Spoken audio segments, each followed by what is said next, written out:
तवज्जो है। तो जब उलिल अम्र को खुद अपने बारे में ना पता हो तो इंसानों के बारे में क्या पता होगा? तवज्जो है ना, मेरे साथ है सब। तो अब इसलिए अल्लाह की सुन्नत और फितरत यह है कि किसी दौर में भी दुनिया को अपने नुमाइंदे से खाली नहीं रखता, और नुमाइंदा भी वो कैसा नुमाइंदा, उस नुमाइंदे का तारुफ रसूल ने कराया। हर दौर में अल्लाह की तरफ से आने वाले नुमाइंदे का तारुफ रसूल ने कराया। एक बच्चा है जिसका नाम है हसन, वो रसूल की गोद में है, और जब रसूल उसे गोद में लेकर आ रहे हैं तो बातें करते हुए आ रहे हैं, चंद दिन के बच्चों से बातें करते हुए आ रहे हैं।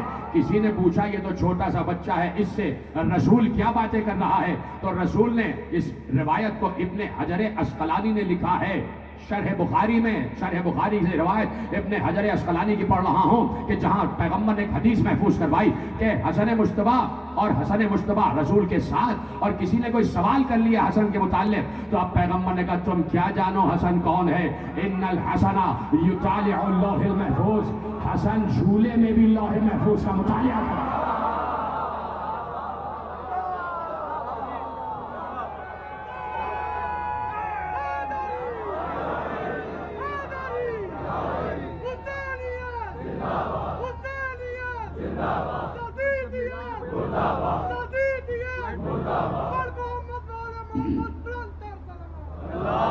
जो है सब मेरी तरफ है। इन्नल हसना युतालिउ लौहिल महफूज, हसन झूले में भी हो तो लौह महफूज पढ़ रहा होता है।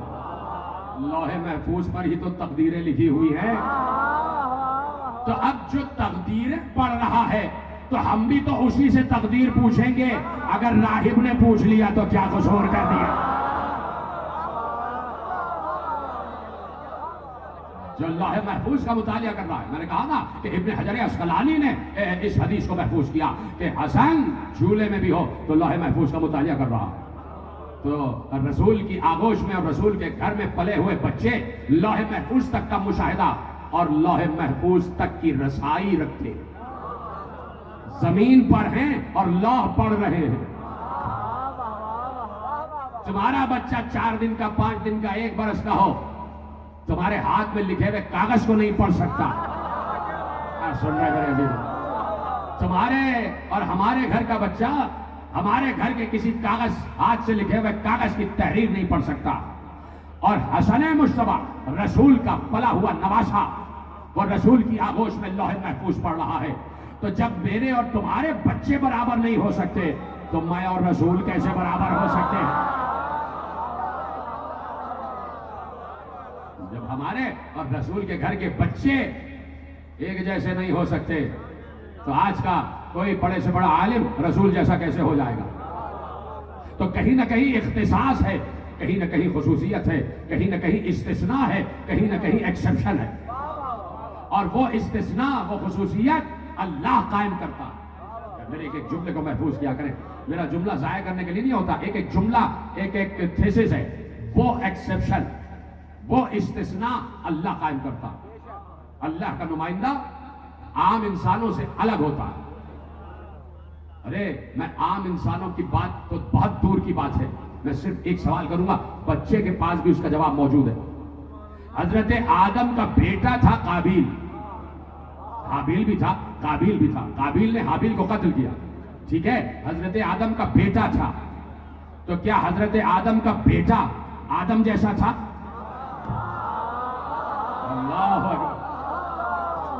क्या काबिल आदम जैसा था? नहीं, कोई भी नहीं कह सकता। हाबिल को कहा जा सकता है, यानी जिसे अल्लाह चुने, जिसे अल्लाह इस्तिस्ना की मंजिल पर ले आए, जिसे अल्लाह एक्सेप्शन की मंजिल पर ले आए। तो अल्लाह इंतखाब करता है और आदम से लेके खातम तक, और उसकी सुन्नत में तब्दीली नहीं है, कयामत तक उसकी सुन्नत वैसे ही जाएगी। हसन को तुमने क्या समझा हुआ है? ये हसन झूले में भी लौह महफूज का मुतालिया करता है, झूले में भी हो और लौह महफूज पढ़ रहा होता है। दोनों नवासे 12 सादिकीन उन्वान है और आज तीसरी मंजिल आ गई। तो आपको पता है कि किसका तस्करा होना चाहिए? आज मैं चाहता हूं 2 शहजादों का एक साथ तस्करा हो जाए। राजी है सब मेरे साथ है, आगे पीछे दाएं बाएं सब मेरे साथ है। तीसरी मंजिल 12 सादिकीन, और मैं तेजी से मंजिलें तय करना चाहता हूं, इसलिए कि कुल 9 तकरीरें मेरे पास हैं और 12 का तस्करा है। इसलिए मेरा साथ देते रहना आखिरी आदमी तक, दाएं बाएं आगे पीछे सब बताते रहना कि जुमले पहुंच रहे हैं। तो आज चाहता हूं कि दो शहजादों का एक साथ तस्करा हो जाए, इसलिए कि जब भी नबी ने तस्करा किया है दोनों का तो साथ ही किया है। इसलिए कि जब भी बाहर आए हैं दोनों को या तो कांधे पे बिठा के आए हैं या आगोश में लेकर आए हैं। बाहर आए रसूल एक मरतबा और बड़े आहिस्ता आहिस्ता आ रहे थे, बड़ी चाल में पैगंबर की बड़ी आहिस्तगी सी और बड़े फाखराना चाल से चलते हुए आहिस्ता आहिस्ता चलते हुए आ रहे थे। अबा को ऐसे दामन को बचाए हुए चलते हुए आ रहे थे और मस्जिद नबवी के मेहराब की तरफ आहिस्ता आहिस्ता आहिस्ता आ रहे थे कि किसी ने देखकर कहा कि ये अबा में कोई कीमती तोहफा उम्मत के लिए छुपा कर ला रहे, आज हमें कुछ कीमती तोहफा देंगे। तो तोहफे के इंतजार में असहाब रहा करते थे कि पैगंबर कुछ ना कुछ हमें दे के जाए। और कल मैं कह चुका कि इस्लाम ने भी यही कहा कि जो रसूल दे वो ले लो, सलामत रहे, जो रसूल दे वो ले लो, जिससे रोके उससे रुक जाओ। सबने कहा, हजरत अबू हुरैरा रजी अल्लाह अन्हु कहा कि पैगंबर आ रहे हैं, तो कहा कि भाई कोई कीमती तोहफा हमारे लिए ला रहे हैं। तो सब इंतजार में थे कि रसूल आएंगे और कीमती तोहफा देंगे। एक बार पैगंबर ने अबा का दामन हटाया, एक तरफ से हसन निकले एक तरफ से हुसैन निकले, कहा ये हैं उम्मत के लिए कीमती तोहफे। कभी बाहर आए हैं, हसन हुसैन साथ हैं, तो मिंबर पे बैठ गए। मिंबर पे बैठे तो नवासों को जमीन पे नहीं बिठाया। क्या सुन रहे हैं मेरे अजीज? मैं तेजी से आगे बढ़ रहा हूं। नवासों को जमीन पर नहीं बिठाया, नवासों को वहां नहीं बिठाया जहां दोस्त बैठ रहे थे। मिंबर पे बैठे हैं तो नवासों को सानू पर बिठाकर बैठे। मिंबर के दाएं और बाएं भी बिठा सकते थे। क्या सुन रहे हैं मेरे अजीजों? मेरे साथ में आगे बढ़ते चले जा रहा हूं कि पैगंबर चाहते तो मिंबर के दाएं और बाएं नवासों को बिठा सकते थे, लेकिन जानू पर बिठा रहे हैं, एक को दाएं जानू पे एक को बाएं जानू पे। बता दिया तुम्हारा मिंबर और है, इनका मिंबर और है।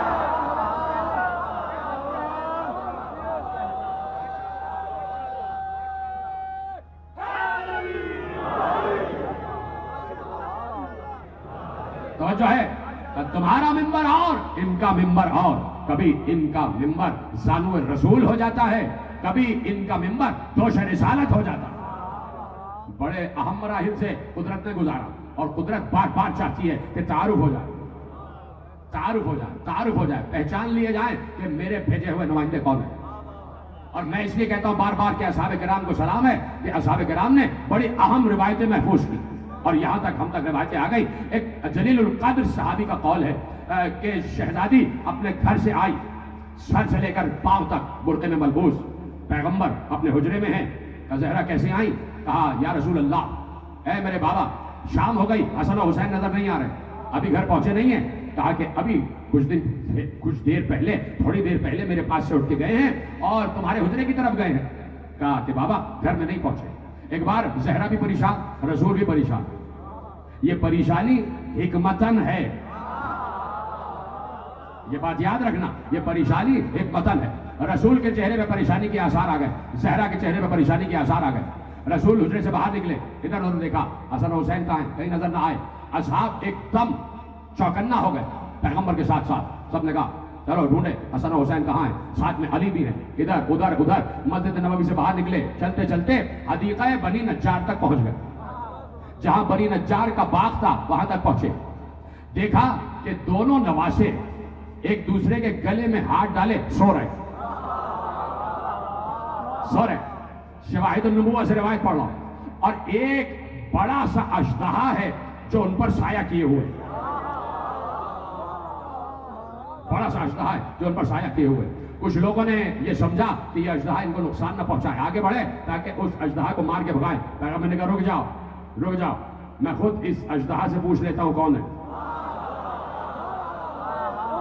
कैसे सुन रहे? खुदा आपको सलामत रखे। यही हक है सुनने का, फजाइल हसनैन सुनने का यही हक है। और इस वक्त मेरे सामने मखलूक मजमा बैठा है, मेरे मोहतरम प्यारे प्यारे अहले सुन्नत भाई भी बैठे हुए हैं और सुनते चले जाएं। और जहां जहां मेरी गुफ्तगू पहुंच रही है, जहां जहां लाइव तकरीर जा रही है, सब सुनते चले जाएं। आज हसनैन का तस्करा करने में जा रहा हूं और बड़ी तेजी से मुझे गुजरना है। क्या मैं खुद पूछता हूं, आगे बढ़े। उस अजदहे ने छुपकर पैगंबर को सलाम किया। जो रसूल को अपने जैसा समझता है वो कान बंद कर ले, उसके समझ में ये रवायत नहीं आएगी। और जो रसूल को अल्लाह का नुमाइंदा समझता है और अल्लाह की तरफ से मौजज़ात का मुख्तार समझता है वो सुने। एक बार पूछा तू कौन है? उसने कहा मैं जिन्नात की कौम का सरदार हूं। कैसे इधर आया? कहा कि हमारी कौम में कुरान की तिलावत हो रही थी, तिलावत करते करते हमारे यहाँ के कारियों ने बीच में कुछ आयतों को महफ किया, आयतें भूल गए। हमारे बुजुर्गों ने मेरी जिम्मेदारी लगाई कि जाओ मदीने जाओ और ये आयतें जो भूल गए हो नबी से पूछ कर आओ। मैं आ रहा था कि ऐसे में इस बाग के सामने से गुजरा, आवाजें गैब आई, इस वक्त वहां न जा यहां रुक और नबी के नवासे सो रहे, इनकी हिफाजत हो। नबी के नवासे सो रहे, इनकी हिफाजत कर। कहा मैं आपके नवासों की हिफाजत के लिए खड़े हो गया। कहा कौन सी आयतें भूले हो? उसने आयतें बताई, 20 की आयतें पैगंबर ने बताई। उसे सलाम किया, चला गया। एक बार पैगंबर ने दोनों नवासों को गोद में उठाया, एक को दाएं एक को बाएं उठाया। अब उठा के चलने लगे तो कोई आगे बढ़ के कहता या रसूल अल्लाह एक नवासे को मुझे दे दीजिए, आप पर बोझ हो रहा होगा। कहा कि क्या कभी अपने वजूद का भी बोझ होता है?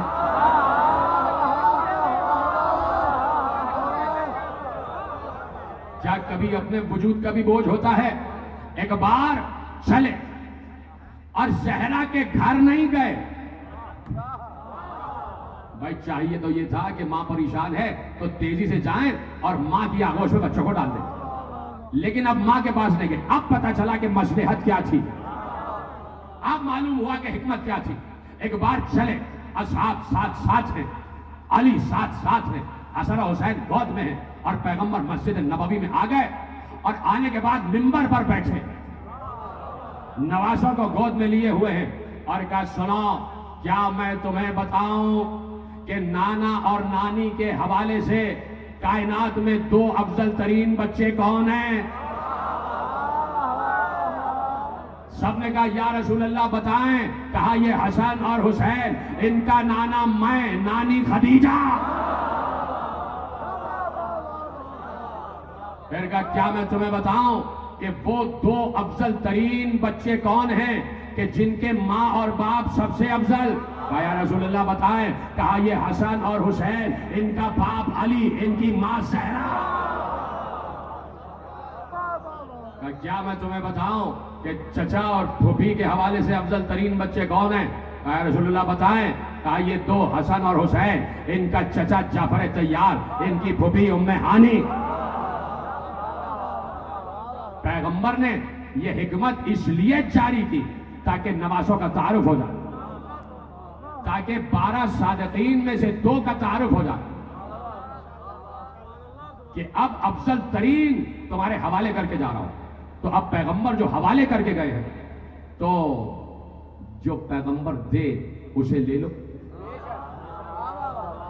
और जैसा दे वैसा ले लो। जब हदीसें और रिवायतें तारीख और हदीस की किताबों में मौजूद है तो उन पर यकीन करने में तामुल क्या है, उन पर यकीन करने में तकल्लुफ क्या है? तो पैगंबर ने तारुफ अपने बच्चों का करवाया। इजाजत है कि बात आगे बढ़ाई जाए, मेरी तरफ मुतवज्जह है ना। अब जो मैं आपके हवाले मराहिल करने जा रहा हूं, पैगंबर मेराज से वापस आए। जब मेराज से वापस आए तो पूरा सफर मेराज बयान किया, एक एक मरहला जिस मरहले से गुजरे थे, जमीन से लेकर काबा कौसैन तक पैगंबर ने एक एक जुज बयान किया। जमीनों पर क्या देखा, खलाओं में क्या देखा, फजाओं में क्या देखा, 7 आसमानों में क्या देखा, किस किस से मुलाकात हुई, किस किस से मुसाफिहा किया, किस किस से मुआनका किया, किस किस की जमात की इमामत करवाई, कहां तक पहुंचा, जन्नतों को देखा, कसराए जन्नत को देखा, सिदरा को देखा, तूबा को देखा, मलाइका से मुलाकात हुई, फरिश्तों से मुलाकात हुई, अंबिया से मुलाकात हुई, सालेहीन से मुलाकात हुई, शहादा से मुलाकात हुई, यहां तक कि सिदरा से मैं आगे बढ़ा और उस मौके पर पहुंचा कि जहां या तो अल्लाह था या मैं था। मैंने अर्श को देखा, मैंने लौह को देखा, मैंने कलम को देखा, मैंने कुर्सी को देखा। सब बयान कर रहे थे और एक बार बयान करते करते मेरे साथ रहना और तुम्हें कसम है तुम्हारी जानों की कि जैसे ही जुमला पहुंच जाए तो मुझे बताना जरूर। एक बार जब अर्श का तस्करा कर रहे थे कि मैं अर्श पर पहुंचा तो मुस्कुराते हुए कहा कि मैंने अर्श पर एक तहरीर लिखी हुई देखी। कोई है मेरे साथ? पैगंबर ने कहा मैंने अर्श पर एक तहरीर लिखी हुई देखी। सबने कहा या रसूल अल्लाह क्या तहरीर लिखी हुई देखी? पैगंबर ने कहा अर्श पर दाएं तरफ लिखा हुआ था इन्नल हुसैन मिसबाहुल हुदा व सफीनतुन नजात।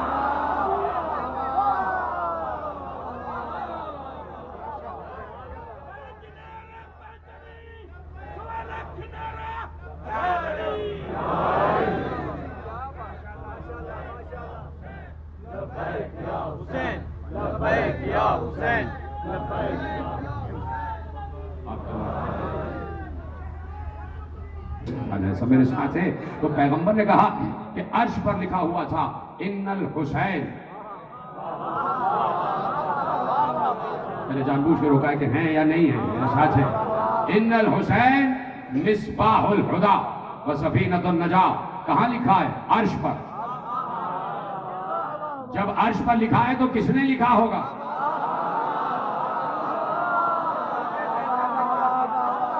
जिधर है सलामत रहे। ये आखिरी आदमी तक भी हाथ उठना चाहिए। अर्श पर है, लिखा है, तो किसने लिखा है? इसलिए कि कुरान कह रहा है रफीउद दरजात जुल अर्श, अल्लाह अर्श वाला है। और पैगंबर कह रहे हैं मकतूबुन फिल अर्श, अर्श पर मकतूब है, अर्श पर लिखा हुआ है। ये सामने मरकजी इमाम बारगाह की दीवार पे लिखा है अल हक़्क़ु मअ अलीय्यिन व अलीय्युन मअल हक़्क़। ये खुद ब खुद नहीं आ गया, किसी ने लिखा है तो लिखा गया है। लिखने के लिए हाथ चाहिए।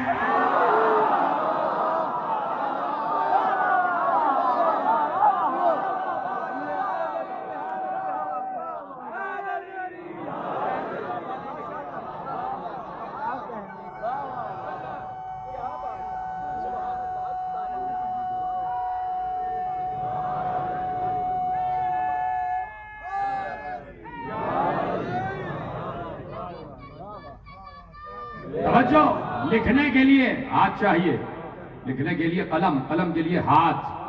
अब ये अल्लाह ही से पूछना, जब कभी तुम्हारे बकौल मुलाकात हो गई तो,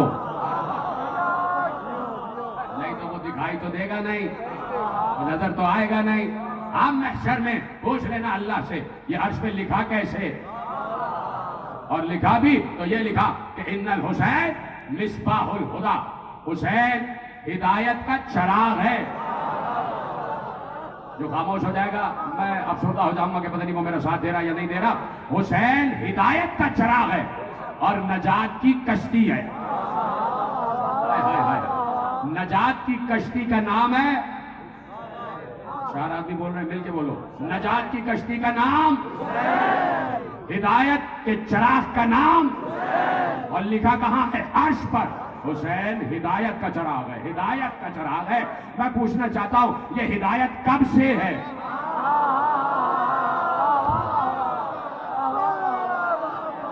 कब से ये सिलसिला है हिदायत का? क्या ये उस वक्त की बात है कि जब नबी इस दुनिया में आ गए और हिदायत शुरू कर दी? कहीं नहीं लिखा, लिखा है हुसैन हिदायत का चिराग है। तो जब से सिलसिला हिदायत है तब से हुसैन चिराग है। जाया ना करना, सलामत हो जैसे पढ़ रहे हो, जैसे सुन रहे हो। जब से सिलसिला हिदायत है तब से हुसैन हिदायत का चिराग है। रोका है मैंने जुमला, मैंने तो बड़ी आहिस्तगी से पूछा कब से है सिलसिला हिदायत, कब से सिलसिला हिदायत है? जब से सिलसिला हिदायत है तब से हुसैन हिदायत का चिराग है। अल्लाह कह चुका कि मेरी फितरत में तब्दीली नहीं आती, मेरी सुन्नत में तब्दीली नहीं आती। जमीन बनी तो पहला हादी अल्लाह ने आदम को बनाकर भेजा, तो आदम अगर हिदायत लेकर आया है तो हिदायत का चिराग उस वक्त भी हुसैन।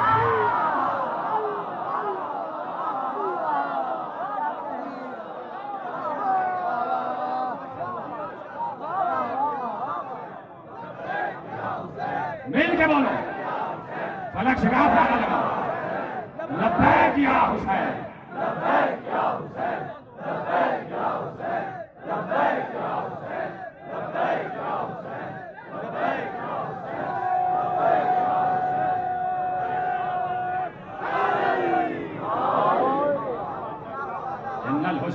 मिसबाहुल हुदा, हिदायत का चिराग है हुसैन। देखो, चिराग की रोशनी जरूरी है कि जब अंधेरा हो तो चिराग जले। जहां कहीं हिदायत की रोशनी नजर आ रही है वो हुसैन की रोशनी है। रसूल कह रहा, अल्लाह का रसूल कह रहा, और मकतूबुन फिल अर्श पर लिखा हुआ है कि हुसैन हिदायत का चिराग है। तो आदम सिलसिला हिदायत का पहला हादी, उस वक्त भी हिदायत का चिराग हुसैन। आदम के बाद नूह, गिनते जाओ ना, नूह के दौर में भी हिदायत का चिराग हुसैन, इब्राहिम के दौर में भी हिदायत का चिराग हुसैन। मेरे साथ साथ आते चले जाओ, और तुम तो जान रहे हो मैं कहां तक आने वाला हूं। जब जान रहे हो तो बोलते रहो ना। नूह के दौर में भी हिदायत का चिराग हुसैन, इब्राहिम के दौर में भी हिदायत का चिराग हुसैन, मूसा के दौर में भी हिदायत का चिराग हुसैन, ईसा के दौर में भी हिदायत का चिराग हुसैन। तो अल्लाह की फितरत में तब्दीली नहीं होगी, मुस्तफा के दौर में भी हिदायत का चिराग।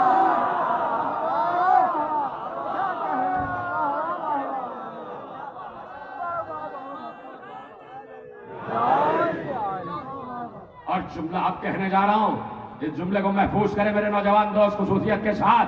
ये कौन कह रहा है कि हिदायत का चिराग हुसैन है?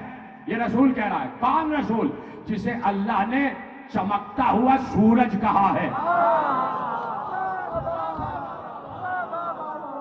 सिराजम मुनीरा, रसूल जैसा सूरज कह रहा है कि हुसैन हिदायत का चिराग है। जब सूरज किसी चिराग की तारीफ करे, इतना बड़ा जुमला मैंने आपके हवाले किया। जब सूरज किसी चिराग की तारीफ करे, इसका मतलब है कि चिराग की रोशनी सूरज की रोशनी का बराबरी कर रही है। चिराग की रोशनी सूरज की रोशनी बराबरी कर रही है, बराबर है रोशनी। तभी तो सूरज कह रहा है कि चिराग तो ये है। सूरज कह रहा है कि हिदायत के सिलसिले में रोशनी इस चिराग से है, जिस चिराग का नाम हुसैन है, जिस चिराग का नाम हुसैन है। जुमला तो आप कहने जा रहा हूं, किस चीज से निस्बत दी? चिराग से। इतना सादा और आसान जुमला कि बाशऊर बच्चा जो यहां बैठा है ना, वो भी इस बात पे बोलेगा जरूर। चिराग, हुसैन हिदायत का चिराग। चिराग अंधेरे में जलाया जाता है। जब अंधेरा हो तो चिराग की जरूरत पड़ती है। अंधेरा हो गया, लाओ भाई चिराग लाओ, और चिराग आ गया। अब जुमला है, क्या कोई बाशऊर आदमी ऐसा करता है कि चिराग जल के आ जाए अंधेरे कमरे में और चिराग को तख्त के नीचे रख दिया जाए?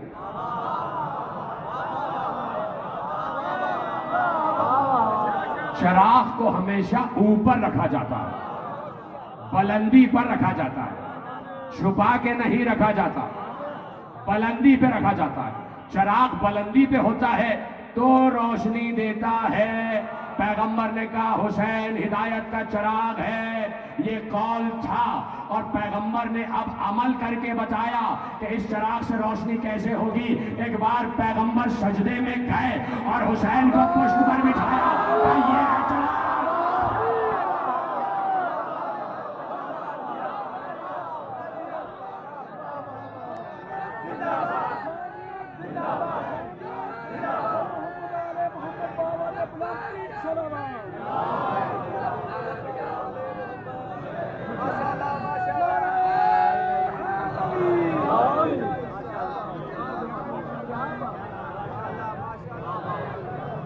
पहुंच गए जुमले में नौजवान दोस्तों तक। मिसबाहुल हुदा, हिदायत का चिराग।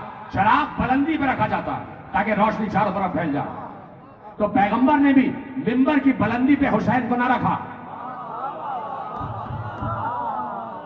मस्जिद नबवी की छत पर ना रखा, अपनी पुश्त पे रखा और बता दिया कि मैं आलमीन की रहमत हूं, और आलमीन की रहमत की बुलंदी पर हुसैन का चिराग जल रहा है।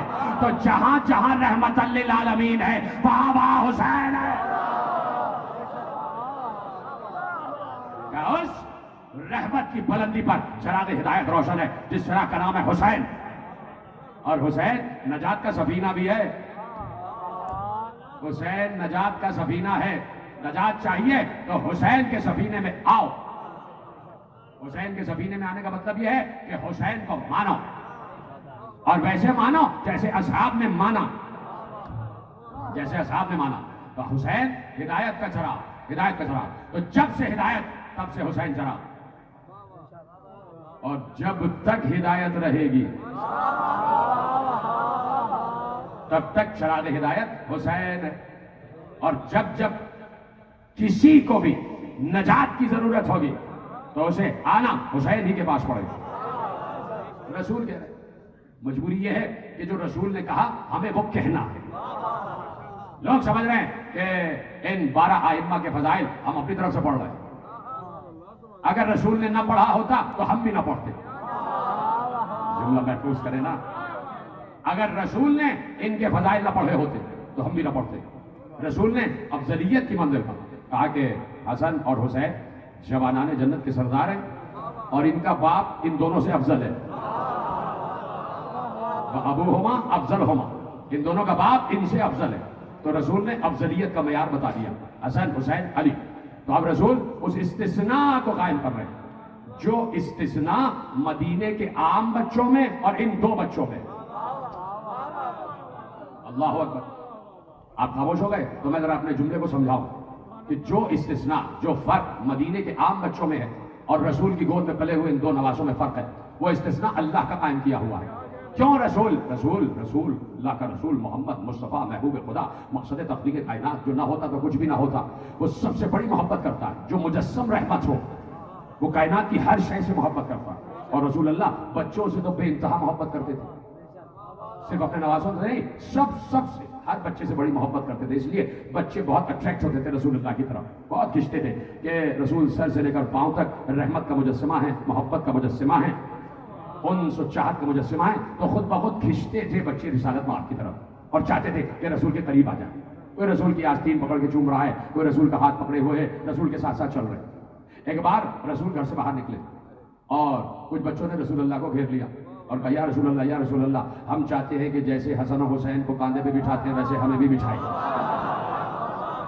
हमें भी उठाएं।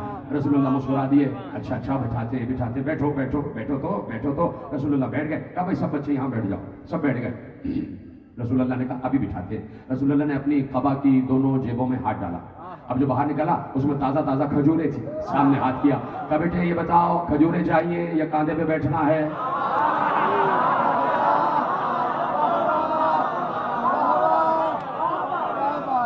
खजूरें चाहिए, कांधे पे बैठना है। बच्चों ने 1 2 3 4 जिसके हिस्से में जितनी आई बच्चों ने खजूरें ली और खा के चले गए। रसूल को सलाम करके रसूल हाथ जाड़ के खड़े हो गए, मुस्कुराते हुए आगे बढ़ गए, मुस्कुराते हुए पैगाम दे दिया कि जिन बच्चों को खजूर और मेरे दोष का फर्क न मालूम हो,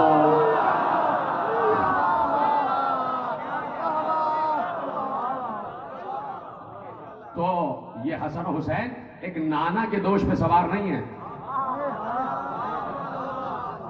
दोष रिसालत पर सवार है, दोष नबुव्वत पर सवार है। और दोनों को कांधे पे बिछाए, ईद के दिन बाहर आए, एक को दाएं कांधे पर, एक को बाएं कांधे पर, एक को दाएं एक को बाएं, और कहा कि हसन तुम मेरी ये जुल्फ पकड़ लो और तुम मेरी बाएं जुल्फ पकड़ लो हुसैन। हसन ने दाएं जुल्फ पकड़ी, हुसैन ने बाएं जुल्फ पकड़ी और कहा कि जिधर मुड़ना हो इशारा कर देना, हम वहीं मुड़ जाएंगे।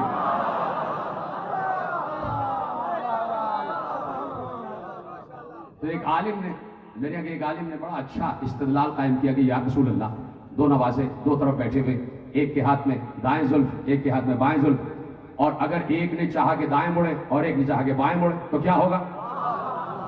तो उन्होंने कहा कि रसूल यही जवाब देंगे कि ऐसे नवासों को बिठाया ही नहीं है कि जो हम मिजाज ना हो।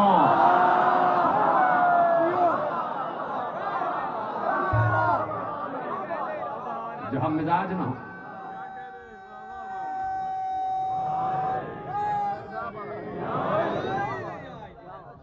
आ गया शब ईद आ गई और बच्चों के कपड़े आ गए आसमान से, इसलिए कि सिद्दीका मां ने कहा था, रवायत सुनी भी, इसलिए रवायत पे रुका नहीं हूं। सुबह हुई, रिजवान जन्नत दर्जी बन के आ गया, अना खैयातुल हसनैन, जन्नत से जोड़े लाया, जन्नत से लिबास आ गया, लिबास सफेद रंग का। जिस दिन हसन इस दुनिया में आए हैं, थोड़ा सा 5 या 7 मिनट अगर आपके ज्यादा ले लूं, थोड़ा सा उसमें वक्त गुजरा था तो चाहता हूं, क्योंकि मैंने कहा ना कि मैं तेजी से गुजरना है मुझे, और मेरे पास वक्त बड़ा महदूद है, इसलिए कि मुझे यहां से गोजरा जाना होता है, गोजरे से डिगोरा, डिगोरा से साहिवाल और साहिवाल से बुर्जवाला, इसलिए चाहता हूं तेजी से मंजिलें तय करता चला जाऊं। और रात को नींद बहुत कम होती है, इसलिए आवाज बैठी हुई है, चीखने से, तकरीर करने से आवाज नहीं बैठी है। ये बात याद रखिएगा कि चूंकि आराम कम मिल रहा है इसलिए आवाज है, इसलिए चाहता हूं कि आप मेरा साथ देते जाएं। तो नवासे सुबह हो गई, कपड़े आ गए। जिस दिन हसन इस दुनिया में आए थे तो अस्मा बिनते उमैस हसन मुश्तबा को जर्द कपड़े में लपेट के लाई, जर्द कपड़े में लपेट के लाई। रसूल अल्लाह ने जैसे देखा जर्द कपड़े में, रसूल अल्लाह के चेहरे पर इसमें हिलाल आ गया, जलाल के आसार आ गए, कि कहा कि भाई अस्मा ये जर्द कपड़े में क्यों लपेट कर लाई, सफेद कपड़े में लपेट कर लाओ। तो रसूल खुश हो गए, रसूल खुश हुए तो कहा चलो बच्चों ईदगाह को चलो। तो बच्चों ने एक अजीब बात कही और उसे मीर अनीस ने बयान किया। और यह था रोज ईद जो वो 14वीं का माह,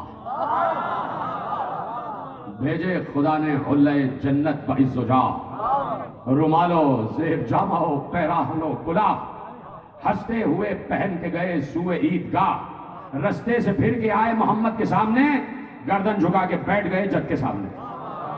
पहन के गए ईदगाह की तरफ और वापस आके बैठ गए।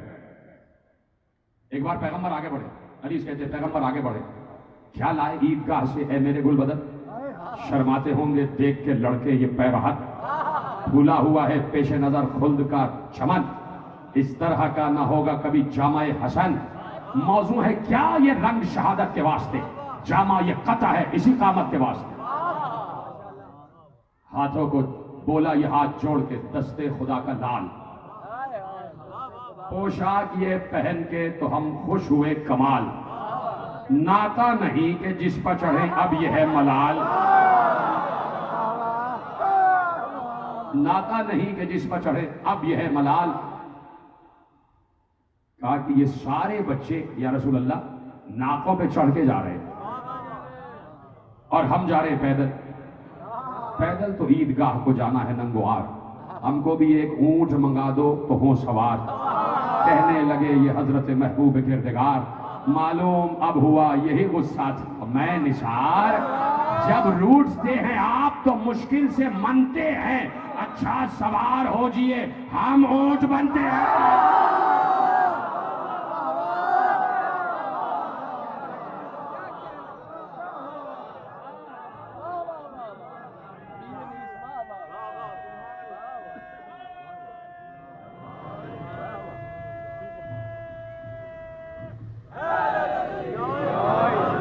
हम ऊंट बनते, रसूल सवारी बन गए बच्चों की। तवज्जो, जुमले देने जा रहा हूं। जब रसूल बच्चों की सवारी बने, नाका बन गए और बच्चे पुश्ते रसूल पे सवार हुए और रसूल बच्चों को खिला रहे हैं। जाके पढ़ो, आज जितने खुतबाए अहले सुन्नत है जो मीडिया में बैठे हैं, सबने इस रवायत को पढ़ा है, सबने इस रवायत को पढ़ा जो मैंने रवायत हवाले की है। कुछ लोग मीडिया पे बैठ के बेतुकी बातें कर रहे होते हैं कि सब झूठ बोला जा रहा है। नहीं, ये झूठ नहीं है, इससे ज्यादा सच कोई नहीं, इससे ज्यादा सदाकत कोई नहीं। तो रसूल नाका बन गए, दोनों नवासे सवार हैं और रसूल लेके चल रहे, सहन में घूम रहे हैं। बच्चों खुश हो गए, नाका बन गया। मैं कहा या रसूल अल्लाह, नाना नाका तो आप बन गए, ये बच्चे जिन नाकों पे सवार है उनका नाका बोलता भी है, उनका नाका बोलता भी है। अब रसूल ने बोलना शुरू किया, आफो आफो आफो, सुन रहे हैं, आफो आफो आफो, 70 मरतबा आफो आफो आफो कहा था। एक बात कुदरत ने जलाल के आलम में कहा, जिब्राइल जल्दी जाओ रसूल के पास और कहो अगर अब आफो कहा तो खुदा जहन्नम की आग को बुझा देगा।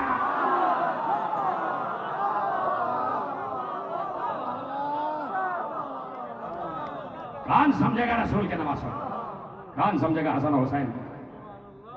जोड़े आ गए जन्नत से, सफेद जोड़े आए। तो बच्चों तुम्हारे जोड़े आ गए। कहा नाना जोड़े तो सफेद, हमें रंगीन जोड़े चाहिए।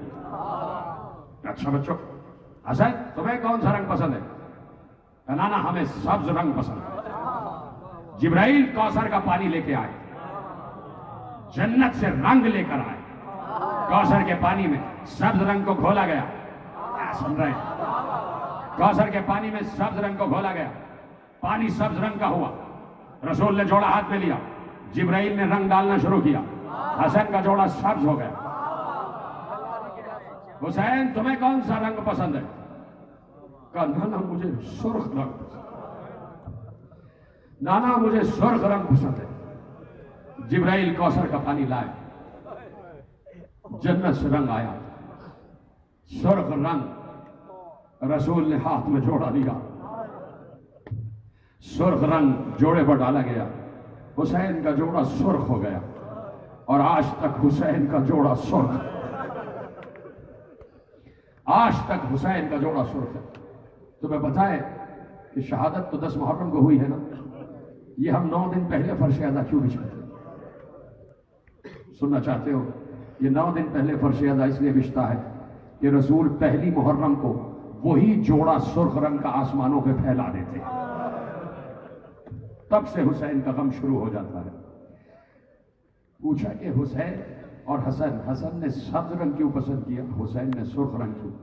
जैसे जैसे जोड़े रंगते जा रहे थे हुसैन और हसन के, रसूल रोते जा रहे थे, रसूल रोते जा रहे थे। माँ ने पूछा बाबा क्यों रो रहे हैं? कहा ज़हरा तुम्हें पता है हसन ने सब्ज रंग क्यों पसंद किया?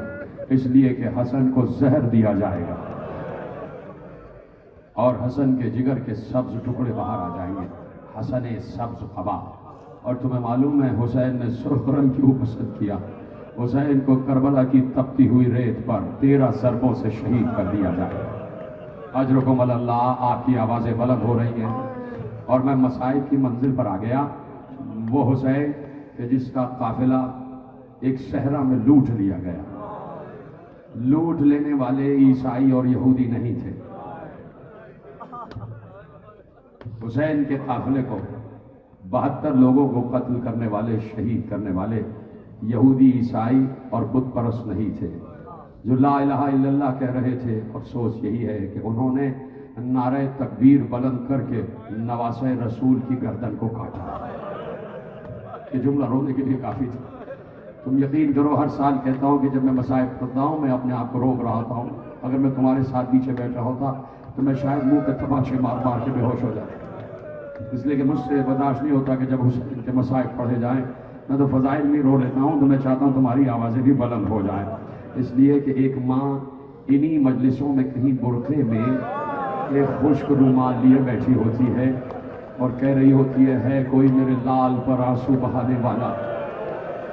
कि तुम्हारी आंखों से बहे हुए आंसू इतने कीमती हैं कि ज़हरा उन्हें ज़मीन में गिरने नहीं देती। बज़ाहिर ये आंसू तुम्हारे रूमाल में जज्ब होते हैं, लेकिन फरिश्ते इन्हें ज़हरा के रूमाल तक ले जाते हैं, ज़हरा के रूमाल तक ले जाते हैं। आगाए मरशी ने जब वसीयत की है ना अपने बड़े बेटे को, मरशी बहुत बड़े आलिम गुजरे हमारे यहाँ के, इल्म रिजाल के भी माहिर हैं, इल्म अंसाब के भी माहिर हैं। उनका कुतुब खाना कौम में है और 10 लाख से ऊपर किताबें उस कुतुब खाने में हैं। जितने इमामजादों के रोज़ों पर शजरे लिखे हैं वो आकाए मरशी ही के लिखे हुए, तहकीक किए हुए। इतना बड़ा आलिम, इतना बड़ा आलिम, इतनी किताबें लिख के चला गया। उसने ये वसीयत नहीं की कि जितनी किताबें मैंने लिखी हैं वो कब्र में मेरे साथ रख देना, ये वसीयत नहीं की। उसने अपने बेटे को वसीयत की मुझे कफन देने के बाद वो रूमाल मेरी कब्र में रखना जिस रूमाल में मैंने आंसुओं को जज्ब किया। जब मैं रोया हूं तो जिस रूमाल में मैंने हुसैन पर गिरे हुए आंसुओं को जज्ब किया है वो रूमाल मेरी कब्र में रख देना, ताकि जब मैं उठाया जाऊं तो फातिमा ज़हरा के सामने सबूत पेश कर दूं कि मैं आपके बेटे पर गिरिया कर रहा था, आपकी आवाज़ें बुलंद हो जाएं। एक मुसाफिर, गरीब मुसाफिर का तस्करा है, हुसैन का तस्करा, जिसे भरे सहरा में लूट लिया गया। लेकिन मुकद्दमाए शहादत हुसैन 10 मुहर्रम से नहीं है, उस वक्त से है कि जब 9 ज़िलहज्जा आ गई, ईद से एक दिन पहले। अगर समझ गए हो तो तुम्हारी आवाज़ें बुलंद हो जाए। ये जो ईद कुर्बान कहते हो उससे एक दिन पहले से हुसैन करबला का मार्का शुरू हो गया, शहादतें शुरू हो गई। पहला शहीद, मुकद्दमा शहादत हुसैन में पहला शहीद जिसका नाम ही मुस्लिम है, अकील का बेटा मुस्लिम, अबू तालिब का पोता मुस्लिम, करबला में अबू तालिब की आल को काटा गया। बड़ी कुर्बानियां दी हैं अबू तालिब के बच्चों ने, अबू तालिब के पोतों ने, अबू तालिब के खून ने बड़ी कुर्बानियां दी हैं इस्लाम के तहफ़्फ़ुज़ के लिए। जाओ मुस्लिम, हमारी सिफारत का ओहदा तुम्हारे हवाले। मुस्लिम चले तो तन्हा नहीं चले, साथ में दो नन्हे नन्हे बच्चे भी चले, साथ में बच्चे भी थे। अजीब मरहला आ गया, पूरी तफसील बयान नहीं करना है। जब मुस्लिम को चारों तरफ से घेरा गया तो उसी हलचल में बच्चे कहीं खो गए, बच्चे इधर उधर हो गए। मुस्लिम को चारों तरफ से घेरा हुआ है, कूफे की गलियों में लड़ाई हो रही है। मुस्लिम तन्हा शजाअत बनी हाशिम का मुजाहरा कर रहे हैं। कभी 500, कभी 600, कभी 1000 मुस्लिम के सामने आके कोई टिकता नहीं है। और बार बार यहाँ से सिपाही कहते हैं इब्न ज़ियाद से कहो मजीद सिपाही भेजे, मजीद फौज भेजे। तंग आके इब्न ज़ियाद ने कहा तुमसे एक शख्स काबू में नहीं आ रहा। तो यहाँ सिपाह लश्कर के सालार ने कहा कि जाओ इब्न ज़ियाद से कहना यह कूफे के किसी बनी बक्काल से जंग नहीं हो रही है, यह बनी हाशिम के शजा से जंग हो रही है, यह बनी हाशिम के जवान से जंग हो रही है। मुस्लिम को घेर कर एक गड्ढे में गिरा दिया गया। आहिस्ता आहिस्ता तुम्हारी आवाज़ें बुलंद हो जाएं। मुस्लिम को घेर कर एक गड्ढे में गिराया गया।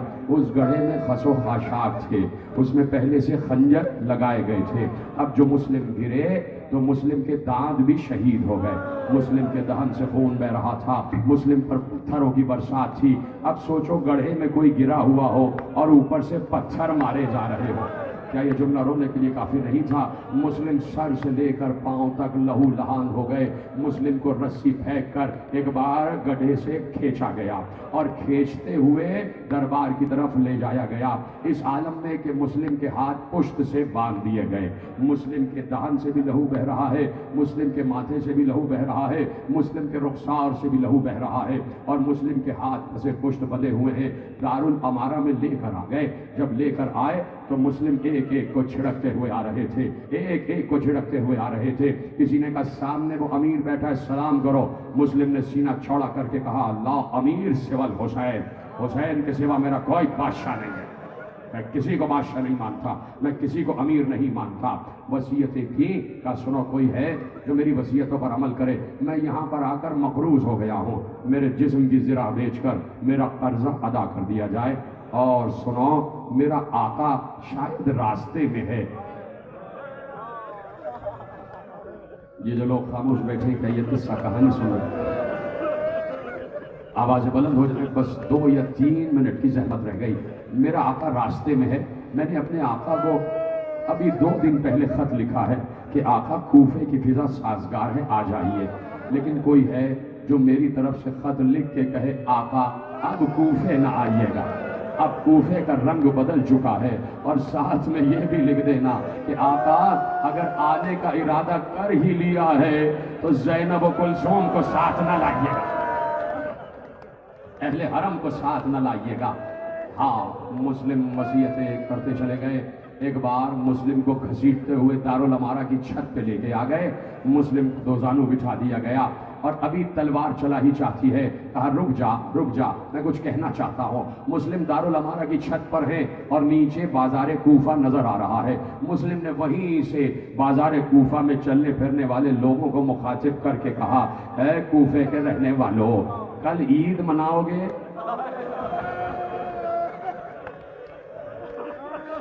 कल ईद मनाओगे? तुम बाजार में खरीदारी कर रहे हो, जानवर खरीद रहे हो, मैं तुम्हारी गोद में छोटे छोटे बच्चे भी देख रहा हूँ। मुस्लिम ने कहा खुदा तुम्हारे बच्चों को सलामत रखे, मेरे भी 2 बच्चे राह में कहीं खो गए हैं, अगर मिल जाएं तो उन्हें मदीने की राह बता देना, उन्हें मदीने की राह बता देना। अब आलम यह है कि हुसैन मंजिल ज़बाला पर हैं, हुसैन ने कयाम किया हुआ है, खेमगाह एक तरफ लगी हुई है। चंद लम्हात रह गए, चंद दिन रह गए हुसैन को करबला पहुंचने में। 16 मंजिल दूर है, मंजिल ज़बाला पर हुसैन बैठे हुए हैं, कुर्सी हुसैन की लगी हुई है, हुसैन के सर पर छतरी का साया है। अब्बास और अली अकबर दाएं बाएं हुसैन के बैठे हुए हैं। अचानक हुसैन खड़े होकर कहते हैं वालेकुम सलाम या अखी मुस्लिम। बस खत्म हो गई तकरीर, तुम्हारी आवाज बुलंद हो जाए।